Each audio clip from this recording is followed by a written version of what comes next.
She banged on the door so hard it rattled the glass. "Open up! HOA inspection!" she shouted like she owned the place. I grabbed my phone and hit record before even touching the lock. The woman, Karen of course, stood there in a cheap blazer with two men in dark uniforms that didn't look quite right. They had badges clipped to their belts, but no names, no numbers. One of them smirked and said, "Sir, we've had complaints about illegal firearms on your property. We need to open your gun safe." I laughed once, more out of disbelief than humor. "You think you can just walk in here? This is my house. You got a warrant?" Karen rolled her eyes and stepped forward like she owned the porch. "HOA policy allows immediate inspection of dangerous materials. You don't want this to get ugly." That was when my wife Emily came out from the kitchen. She didn't say a word at first, just crossed her arms and stared at the men. I saw the flicker of recognition in her eyes. Later she told me their badges were $12 fakes you could order online. One of the men shifted his weight and rested his hand near his holster. "Ma'am, we're not here to argue. We'll open the safe, check it, and be gone. Don't make this harder." Emily's voice was calm but cold. "You take one more step on my porch without a warrant, and you'll regret it." Karen scoffed. "Oh, please. Who do you think you are?" Emily tilted her head slightly. "The wrong person to threaten." There was a heavy silence after that. I could feel my pulse pounding in my ears. The men looked at each other, clearly unsure now. Karen still had that smug little smile, but I could see her grip tighten on the clipboard she carried like a weapon. Then one of the uniforms pulled out a folded paper and waved it at us. "Here's your notice of inspection, signed by the HOA president." Emily stepped down off the porch, slow and deliberate. "This isn't a court order. It's a piece of paper with a doodle on it. Do you want to try again, or do I call the sheriff right now?" Karen's face flushed. She hissed, "You'll regret this. We know what's in that safe." Emily just stared her down. "You have no idea what's in that safe." That was the first time I saw fear flicker across Karen's face. She didn't know Emily's past, how she spent 8 years in the army handling weapons more powerful than anything in our house. The two men muttered to each other, clearly debating whether to push further or leave. I could feel something wasn't right, the way they kept glancing toward the driveway, as if they were waiting for someone else to arrive. And that's when I noticed a black SUV parked across the street, engine running, someone inside talking on a radio. Emily's eyes flicked to the SUV like a hawk spotting prey. She lowered her voice just enough for me to hear. "They didn't come alone. Stay near the door." Karen followed her gaze and snapped at the two fake officers. "Go on, finish it. Don't stand there like idiots." The taller man gritted his teeth and stepped forward. "Last warning. Open the safe or we'll confiscate it ourselves." I felt the anger boil up in my chest but kept my tone level. "Touch that safe and you're breaking into a private home. You'll be in handcuffs before dinner." Emily moved closer to him, her posture shifting, shoulders squared, chin slightly raised, the way she used to describe in her stories about standoffs overseas. "Back up," she said softly. Her calmness was more frightening than shouting. The shorter man glanced at Karen. "Ma'am, maybe we should—" Karen cut him off. "No, they're bluffing. Do it." Just as the man reached for the doorframe, Emily's hand shot up, palm out. "Stop. You see that camera on the porch? It's recording everything. Try it, and you'll be explaining yourself to a real judge." The taller man's eyes darted to the tiny red light blinking above the door. His confidence faltered. Karen huffed and marched down the steps toward the SUV. She leaned in the passenger window, whispering to whoever was inside. That's when I heard the crackle of a radio and caught the words, "Move in when I say." Emily's jaw tightened. She whispered to me without looking away. "They've got backup in there. Probably more the same. Unlicensed, pretending to be cops." I swallowed hard, my mind racing. What do we do? Call the real sheriff, but keep it quiet. I slipped my phone out of my pocket, stepping slightly behind the door to block the view. As I started dialing, the SUV's driver door opened, and a heavy-set man in tactical gear stepped out. He wasn't wearing a badge at all, just a black vest with enforcement printed in crooked white letters. Karen's voice rose, sharp and eager. "That's him! He'll handle it! Take the safe now!" Emily shifted her stance, ready, her voice dropping to a low warning. "You cross that line onto my porch, you'll regret it more than you can imagine." The man grinned like he thought she was bluffing, one boot landing on the first step. He planted his second boot on the step, smirking like this was going to be easy. Emily didn't flinch. She just stood there with her arms folded, eyes locked on him. "Sir, this is your last warning," I said, keeping my phone by my side so they wouldn't see the sheriff already on the line. He gave a dry laugh.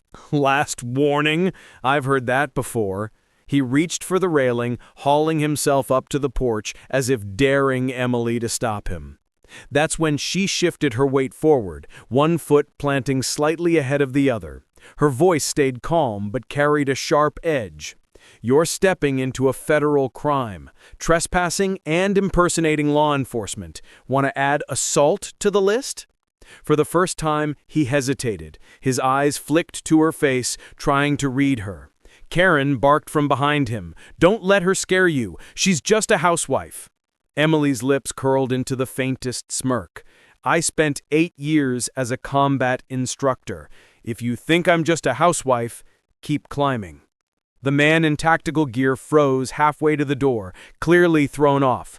One of the fake officers muttered under his breath, "This is bad. We're not supposed to—" Karen spun on him. "You shut up. We have the right." Emily's voice cut through the chaos like a blade. "You have no rights here. This is our land. You've got 10 seconds to back down before you hear sirens." I raised my phone slightly, letting the glow of the call screen show. "Sheriff's on the line. Want to say hi?"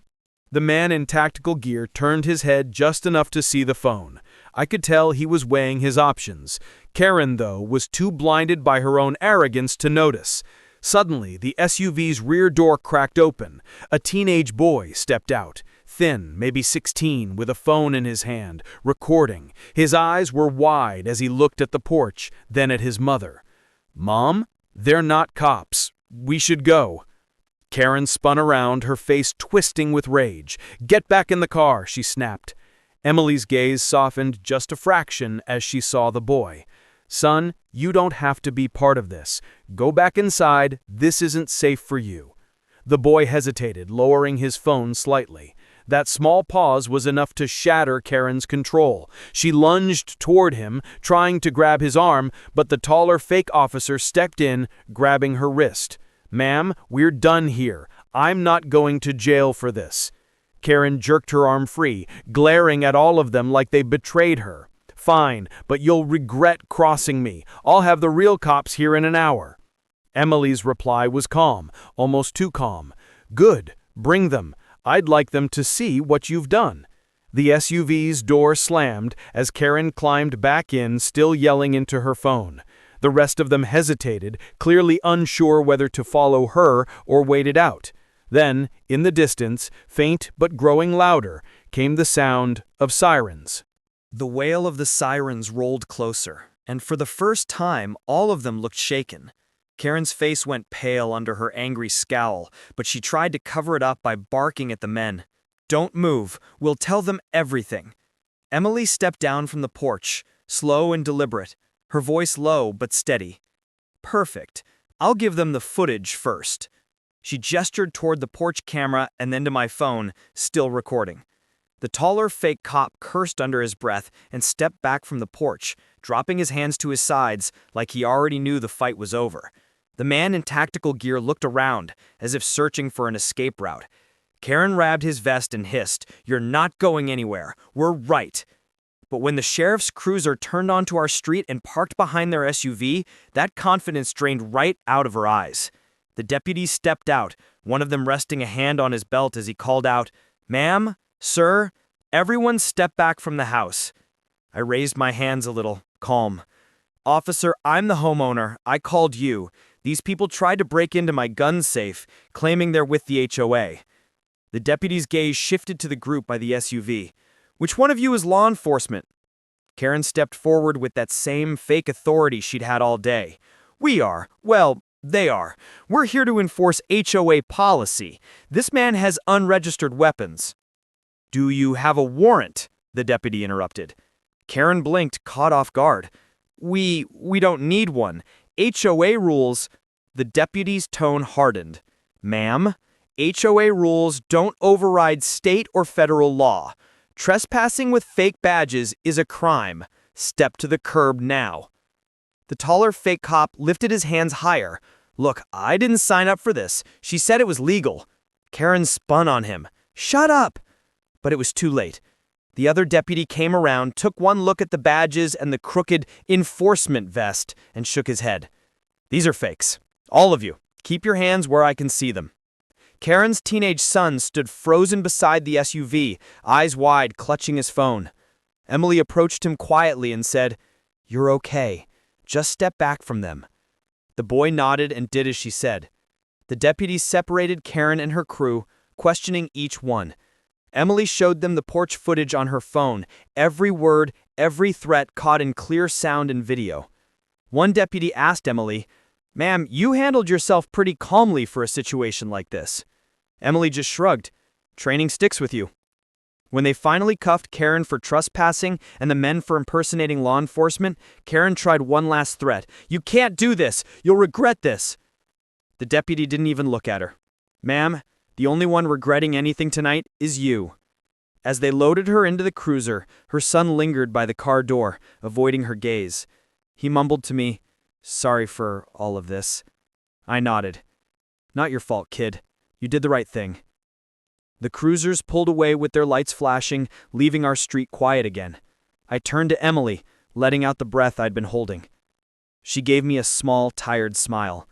You lock the safe tonight. I'll call the lawyer tomorrow. I couldn't help but laugh at the calmness in her voice after everything that had just happened. I said, Remind me never to underestimate you. She looked at the empty street and then back at me. People like her think rules don't apply to them. She picked the wrong house. That night, as we shut the door and finally felt the silence settle in, I realized something. The real twist wasn't that my wife was ex-military. The real twist was that Karen had no idea who she had been messing with, until it was far too late.